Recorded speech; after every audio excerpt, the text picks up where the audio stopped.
우리는 왜 누군가의 실수를 그렇게 오래 기억하는가? 한 사람이 저지른 잘못은 얼마나 오래 그를 따라다녀야 하는가? 그리고 우리는 언제부터 타인의 삶을 이렇게 쉽게 평가하고 재단하고 폐기할 권리를 갖게 되었는가? 2023년 한 코미디언의 사생활이 대중 앞에 놓였습니다. 박나래. 20년 가까이 웃음을 직업으로 삼아온 사람. 예능 프로그램에서 언제나 밝은 표정으로 사람들을 웃게 만들던 사람. 그가 하루아침에 모든 프로그램에서 하차했습니다. 언론은 연일 이 사건을 다뤘습니다. 댓글창은 분노와 실망으로 가득 찼습니다. 광고는 취소됐고 출연 예정이던 프로그램들은 재편집됐습니다. 한 사람의 경력이 순식간에 무너지는 광경을 우리는 목격했습니다. 하지만 이 이야기는 단순히 한 연예인의 실수에 관한 것이 아닙니다. 이것은 우리 사회가 공적 인물을 어떻게 소비하는지에 관한 이야기입니다. 웃음을 직업으로 삼는 사람들에게 우리가 무엇을 요구하는지에 관한 이야기입니다. 그리고 온라인 공간에서 한 사람이 어떻게 심판받고 낙인 찍히고 지워지는지에 관한 이야기입니다. 우리는 모두 실수를 합니다. 누구나 판단을 잘못할 때가 있습니다. 하지만 어떤 사람들의 실수는 영원히 기록되고 반복적으로 소환되며 용서받지 못합니다. 그 차이는 무엇일까요? 카메라 앞에 선다는 것, 대중에게 얼굴이 알려진다는 것, 아니면 우리가 그들에게 투사한 환상이 깨졌다는 것?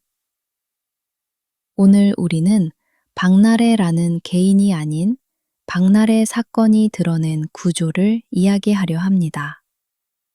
웃음을 요구받는 사람들이 어떤 위험 속에서 일하는지, 공적 인물이라는 이름이 어떻게 감옥이 되는지, 그리고 우리는 왜 그렇게 쉽게 분노하고 그렇게 오래 기억하는지. 답을 제시하지 않겠습니다. 다만 질문을 던지겠습니다. 그 질문 앞에서 우리가 무엇을 느끼는지, 그것이 바로 이 이야기의 핵심입니다. 2023년 6월, 온라인 커뮤니티에 한 게시물이 등장했습니다. 박나래와 그의 남자친구로 알려진 인물 사이의 사생활에 관한 내용이었습니다. 처음에는 작은 루머처럼 시작됐습니다. 하지만 20시간도 지나지 않아 주요 포털 사이트 실시간 검색어 상위권에 올랐습니다. 언론이 움직이기 시작했습니다. 박나래, 충격적 사생활 논란. 박나래, 프로그램 하차 위기. 박나래, 광고주들 등 돌려. 헤드라인들은 점점 더 자극적으로 변했습니다. 구체적인 사실 확인보다는 추측과 논란이 먼저 보도됐습니다. 소셜미디어는 폭발했습니다. 댓글은 수만 개를 넘어섰습니다. 실망했다. 이미지 관리도 못하나? 예능인 자격 없다. 방송에서 퇴출시켜야 한다. 비난의 강도는 시간이 갈수록 강해졌습니다. 여기서 중요한 점은 사건의 본질입니다. 이것은 법적 문제가 아니었습니다. 누군가를 해친 범죄도 아니었습니다. 한 성인의 사적 관계에 관한 이야기였습니다. 하지만 그것이 공개되는 순간 공적 심판의 대상이 되었습니다. 방송사들은 빠르게 반응했습니다. 박나래는 레귤러로 출연하던 여러 프로그램에서 하차했습니다. 일부는 자진 하차로, 일부는 제작진의 결정으로 알려졌습니다. 광고 계약들이 종료됐습니다. 예정되어 있던 행사 출연이 취소됐습니다. 2주도 채 지나지 않아 20년 경력의 코미디언은 방송에서 사라졌습니다. 그는 공식적인 사과문을 발표했습니다. 송구스럽다. 죄송하다. 반성하고 있다는 말들이 담겨 있었습니다. 하지만 사과는 분노를 잠재우지 못했습니다. 오히려 진정성이 없다. 늦었다. 형식적이다는 비판이 쏟아졌습니다. 그로부터 1년 이상이 지났습니다. 박나래는 여전히 주요 지상파 프로그램에 복귀하지 못했습니다. 일부 유튜브 콘텐츠에만 조심스럽게 모습을 드러냈습니다. 댓글창에는 여전히 과거의 사건을 언급하는 글들이 달립니다. 이것이 우리가 알고 있는 사실들입니다. 추측을 배제하고 확인된 것들만 정리하면 이렇습니다. 한 사람의 사생활이 공개됐습니다. 대중이 분노했습니다. 언론이 확산시켰습니다. 방송사와 광고주들이 거리를 뒀습니다. 그리고 그 사람은 사라졌습니다. 이제 질문을 시작해야 할 시간입니다. 이 과정에서 무엇이 작동했는가? 왜 이렇게 빠르게, 이렇게 철저하게 한 사람이 지워졌는가? 그리고 이것이 정당한 과정이었는가? 코미디언이라는 직업을 생각해 봅시다. 사람들을 웃기는 것이 일입니다. 즐거움을 주는 것이 존재 이유입니다. 하지만 이 단순해 보이는 직업 뒤에는 복잡한 구조가 숨어 있습니다. 예능 프로그램을 생각해 보세요. 카메라가 돌아가는 동안 출연자들은 끊임없이 웃어야 합니다.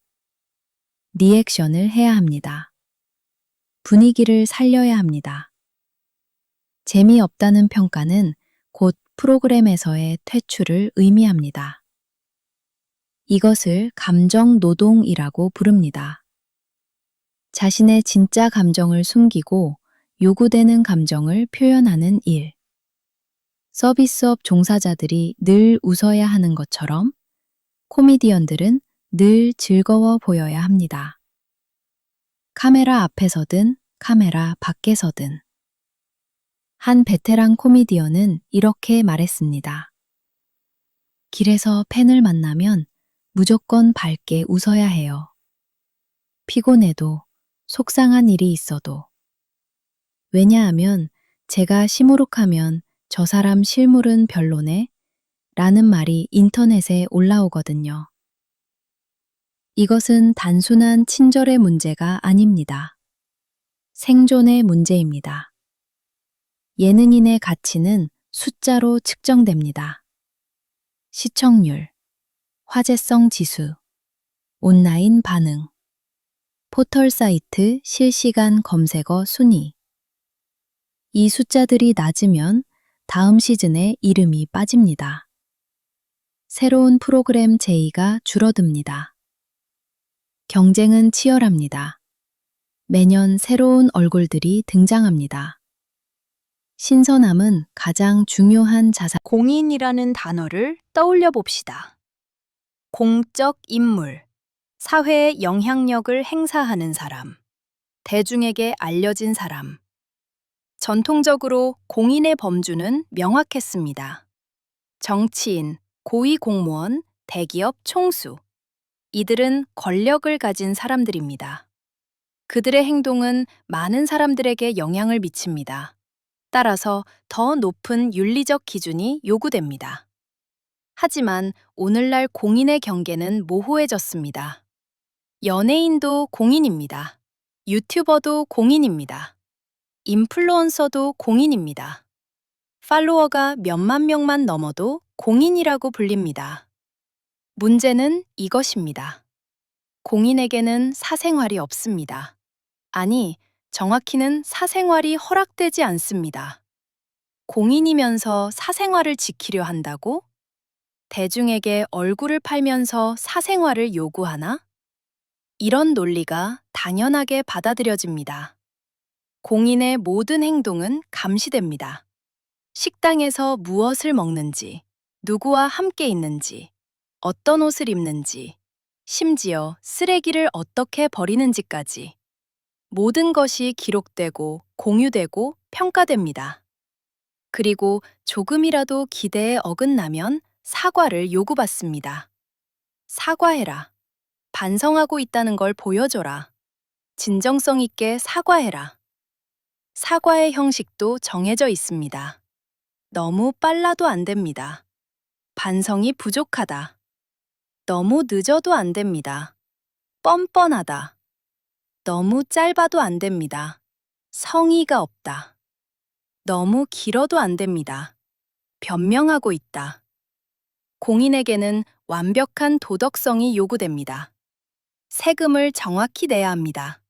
교통법규를 완벽하게 지켜야 합니다. 과거의 모든 발언이 현재의 기준에 부합해야 합니다. 10년 전 SNS 게시물까지 파헤쳐집니다. 학창시절 행동까지 소환됩니다.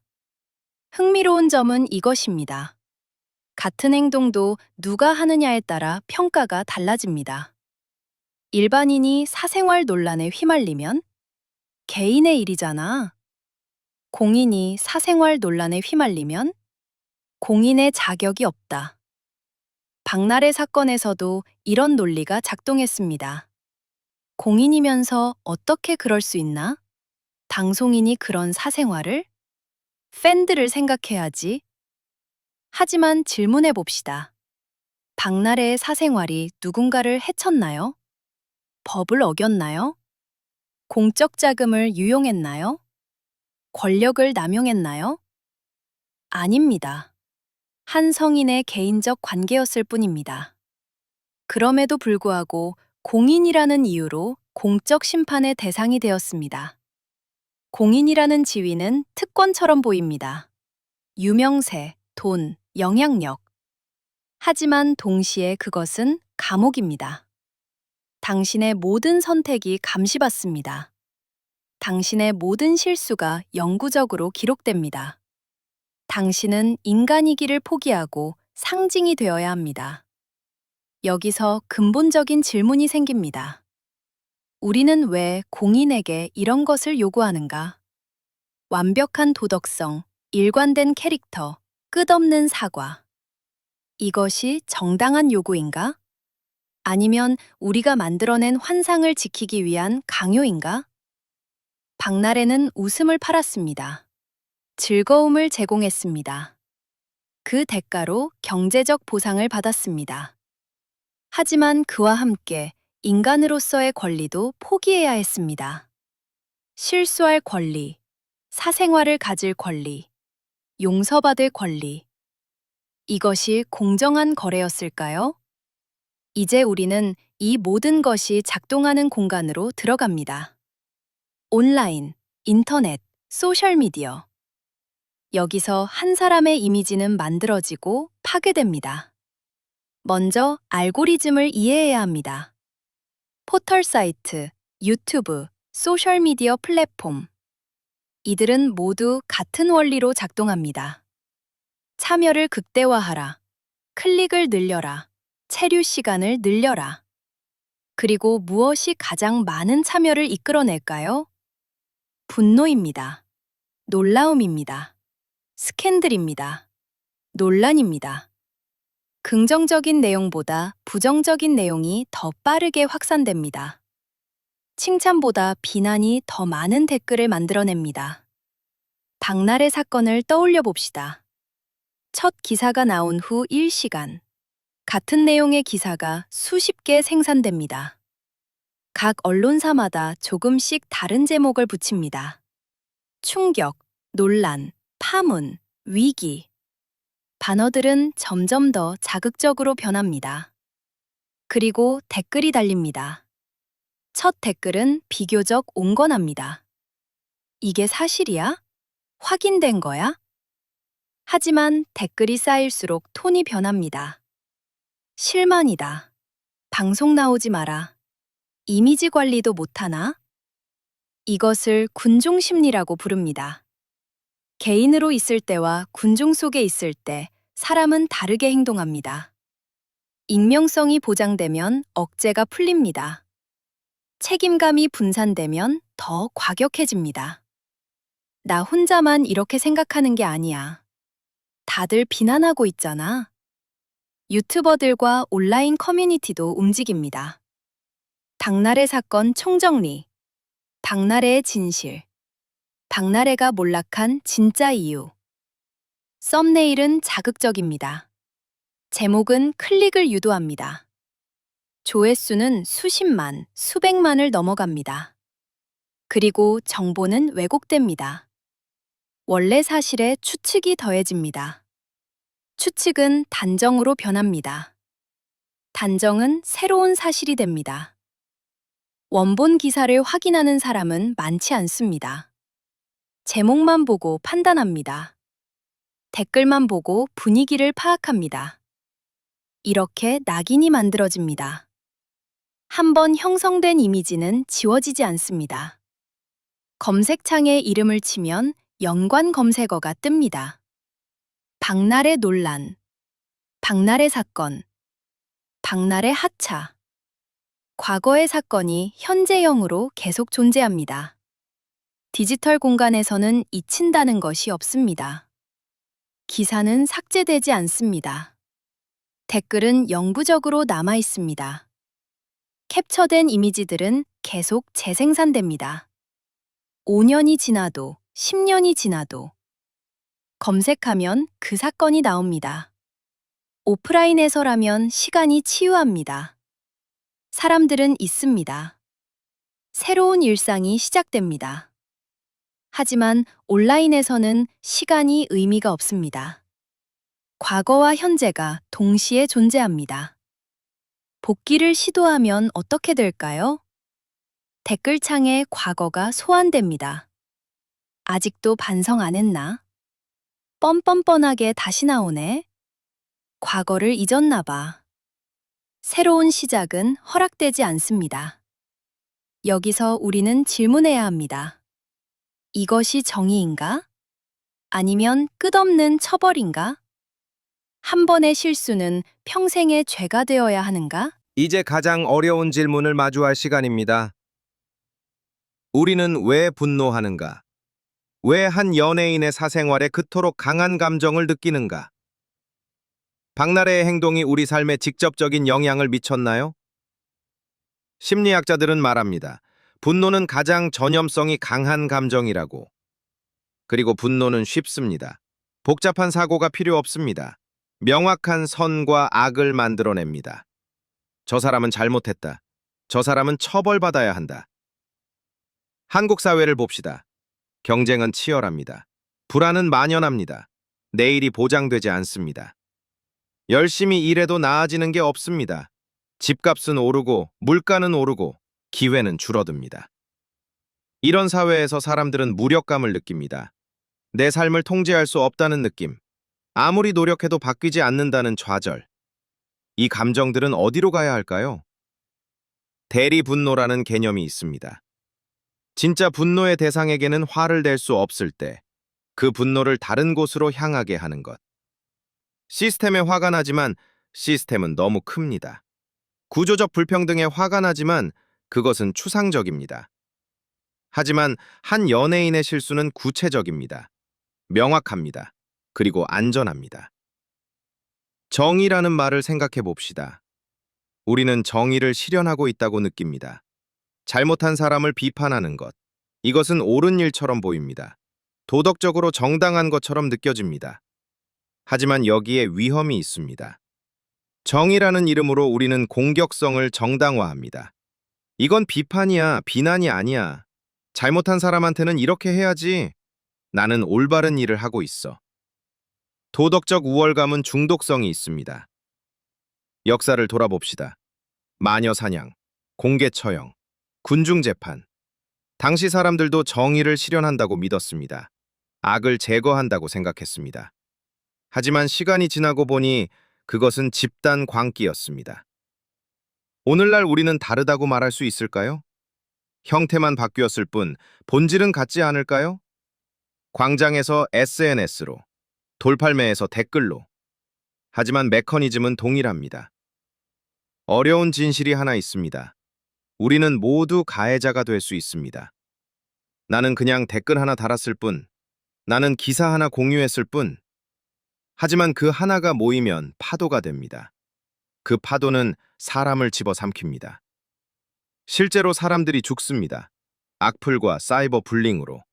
견디지 못하고 극단적 선택을 합니다. 우리는 그때서야 놀랍니다. 그냥 인터넷인데 왜 그렇게까지? 하지만 받는 사람에게는 그냥이 아닙니다. 그렇다면 우리는 어떻게 해야 할까요? 잘못을 지적하지 말아야 할까요? 비판을 멈춰야 할까요? 그것은 아닙니다. 비판과 비난은 다릅니다. 비판은 행동을 지적합니다. 비난은 존재를 부정합니다. 비판은 개선을 목표로 합니다. 비난은 파괴를 목표로 합니다. 그리고 우리는 기억해야 합니다. 모든 사람은 복잡합니다. 한 가지 행동으로 한 사람을 정의할 수 없습니다. 잘못을 저지른 사람도 여전히 인간입니다. 실수할 권리, 배울 권리, 변할 권리가 있습니다. 분노는 쉽습니다. 이해는 어렵습니다. 판단은 빠릅니다. 공감은 느립니다. 하지만 어느 쪽이 우리를 더 나은 사회로 이끌까요? 우리는 박나래라는 한 사람의 이야기를 따라왔습니다. 하지만 이것은 한 사람만의 이야기가 아닙니다. 이것은 구조에 관한 이야기입니다. 우리 사회가 공적 인물을 어떻게 소비하는지, 온라인 공간이 어떻게 작동하는지, 그리고 우리 안의 분노가 무엇을 의미하는지. 이 순간에도 누군가는 비난받고 있습니다. 이 순간에도 누군가의 이미지가 파괴되고 있습니다. 이 순간에도 댓글창은 분노로 가득 차고 있습니다. 다음은 누구일까요? 웃음을 직업으로 삼는 사람들. 그들은 오늘도 무대에 섭니다. 카메라 앞에 섭니다. 웃어야 합니다. 밝아야 합니다. 완벽해야 합니다. 하지만 그들도 인간입니다. 실수를 합니다. 판단을 잘못할 때가 있습니다. 우리에게 질문을 남깁니다. 우리는 그들에게 무엇을 요구하고 있는가? 인간을 원하는가? 완벽한 캐릭터를 원하는가? 실수할 권리를 인정하는가? 완벽함을 강요하는가? 다음에 누군가의 스캔들을 접할 때, 다음에 논란의 기사를 볼 때, 댓글을 달기 전에 잠시 멈춰봅시다. 나는 왜 이 감정을 느끼는가? 이것은 정말 정의인가? 아니면 분노의 배출구인가? 이 사람은 정말 처벌받아야 하는가? 아니면 이해받아야 하는가? 가장 어려운 질문입니다. 만약 내가 저 위치에 있다면? 만약 내 실수가 수백만 명에게 공개된다면? 만약 내 과거가 영구적으로 기록된다면? 나는 어떻게 느낄까요? 회복의 가능성을 믿습니까? 변화의 가능성을 인정합니까? 용서의 가치를 이해합니까? 아니면 우리는 단 한 번의 실수도 용납하지 않는 사회를 원합니까? 박나래는 언젠가 다시 무대에 설 수 있을까요? 그것은 우리가 결정할 문제가 아닐지도 모릅니다. 하지만 우리가 결정할 수 있는 것은 있습니다. 우리가 어떤 사회를 만들고 싶은지, 우리가 어떤 사람이 되고 싶은지, 완벽을 요구하는 사회인가, 인간다움을 허용하는 사회인가, 처벌로 끝나는 사회인가, 회복이 가능한 사회인가, 분노로 연결된 사회인가, 이해로 연결된 사회인가. 이 질문들에 대한 답은 없습니다. 아니, 정확히는 정해진 답이 없습니다. 답은 우리가 매일 내리는 선택 속에 있습니다. 클릭하는 순간, 댓글을 다는 순간, 판단하는 순간. 박나래 사건은 끝나지 않았습니다. 그것은 여전히 진행 중입니다. 검색창에 남아 있습니다. 기억 속에 남아 있습니다. 그리고 다음 사건을 위한 참조점이 되어 있습니다. 우리는 모두 실수를 합니다. 모두 판단을 잘못할 때가 있습니다. 모두 후회하는 순간들이 있습니다. 차이는 단지 이것입니다. 누구의 실수가 기록되고 누구의 실수가 잊히는가. 다음에 누군가를 판단하려 할 때, 다음에 분노를 느낄 때 이 질문을 기억해 주세요. 만약 이것이 나였다면? 그리고 그 질문에 정직하게 답해 보세요. 웃음을 요구받는 사람들도 울 권리가 있습니다. 실수할 권리가 있습니다. 그리고 다시 일어설 권리가 있습니다. 우리 모두처럼.